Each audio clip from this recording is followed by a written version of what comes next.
Today, you'll learn the expression track down. Hi, I'm Jeff, and this is Plain English, episode 858. The full lesson is at plainenglish.com/858. We used this expression in a story about lost luggage. Airlines lose about 25 million bags a year. Most show up within a day or two. But in some cases, the bag ends up somewhere unexpected. The tag has fallen off, and the airline has to do a real search. They make calls, they check other airports, they look in a lot of places, and when that happens, the airline has to track your bag down. Now that's how we first used track down at Plain English, and we're ready to talk about how you can use this English phrasal verb.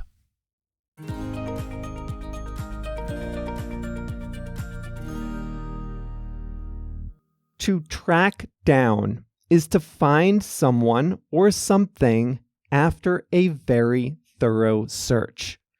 When you use track down, you know what you're looking for.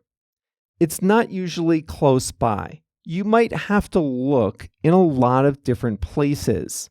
It takes a lot of effort. You can track down a person or you can track down a thing. Let's start with a thing.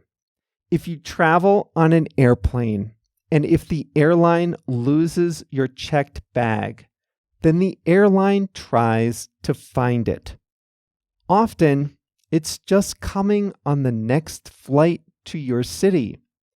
Often, it's easy to find. It will be at your airport in a couple of hours. That's the most common scenario. But sometimes, something happens, and your bag winds up in another place. And there might have been a mistake. It might not have gotten scanned in. The tag with the barcode might have fallen off or gotten damaged. There might have been a weather delay somewhere. And so in these rare cases, the airline will track your bags down. They will search. They will make calls. They will look in a lot of places. They will go to a lot of effort to find your bag. And with any luck, they'll be able to track it down. With any luck, they'll find it after a thorough search. It's common to use track down with documents.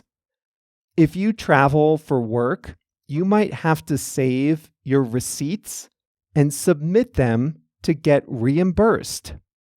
I used to have to submit receipts to get reimbursed from my health insurance. You might need to save receipts to keep business records or get tax deductions. If you're really organized, you'll have all your receipts in a folder somewhere. But if you're like me, you have to track them down when you need them. Did I save those files to my desktop? Are they in my downloads folder? Did I take a picture on my phone? Are they still in my email? Did I delete them? And do I have to log into a website to get a new copy?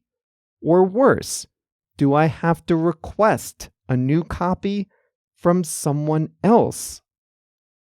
Sometimes I would have to call hotels and get them to email me receipts from my visit weeks or months prior.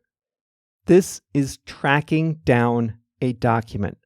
I would search my emails, search my downloads folder, search my temporary files, and sometimes I'd have to ask someone to send me the file. This is a thorough search. I was tracking those documents down. Police might investigate a crime maybe something that happened with a car.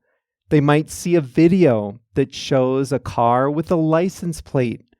Their job is to track down the vehicle. They have to do a thorough search for that car. They have the license plate number so they can find the owner. Now, sometimes that's not enough. The car's owner might not be living at the registered address. Maybe the car was stolen. Maybe the car was registered to an elderly person and the person's son or daughter uses it. This is effort. The police have to track down the vehicle. They have to find it, and it requires a thorough search. Close your eyes, not if you're driving, close your eyes and think about your circle of friends when you were, say, 7 or 8 years old. Now imagine you want to get in touch with one of those friends. Would it be easy? For some of you, it might be easy, but I suspect that some of you might have to track those friends down. They might have changed their names if they got married. They might have moved out of state. They might have common names. You might not be connected on social media. I'm thinking back, I'm not in close touch with many people from my hometown. If I wanted to find people I was friends with long ago, I'd have to track them down. I'd have to search. I'd have to ask people, friends of friends. It would not be easy. If you're ever listening to a Plain English episode and you think, I'd really like to find the transcript with built-in translations and a quiz, but I have no idea where to find it, don't worry. You don't have to track down the URL. It's always in the episode description, and you can find it by the episode number too. This one, for example, is plainenglish.com/858. We'll be back on Monday with a new story and next Thursday with an expression. See you then.